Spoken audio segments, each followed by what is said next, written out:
Hello guys, welcome back to my channel. We have a lost communication problem. No crank, no start.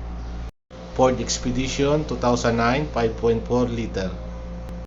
We cannot detect the bin number, so I go to manual bin selection. We have a communication at the low speed CAN, but the high speed CAN there is no communication. The PCM, ABS, TCM, also the airbag. I find out that when I remove the connector for the PCM, the other high-speed LAN module has a communication.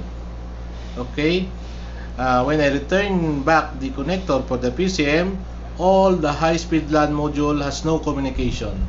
It means that we have a problem on the powertrain control module.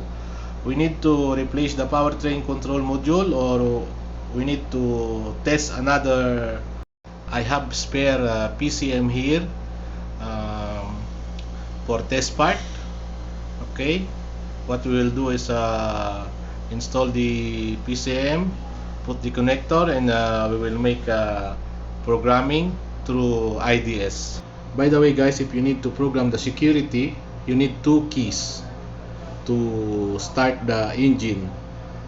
Okay, if the key is only one, you need to provide another one to start the engine. Okay, almost done guys. Now I will try to start the engine. Okay, so far so good. The engine is starting.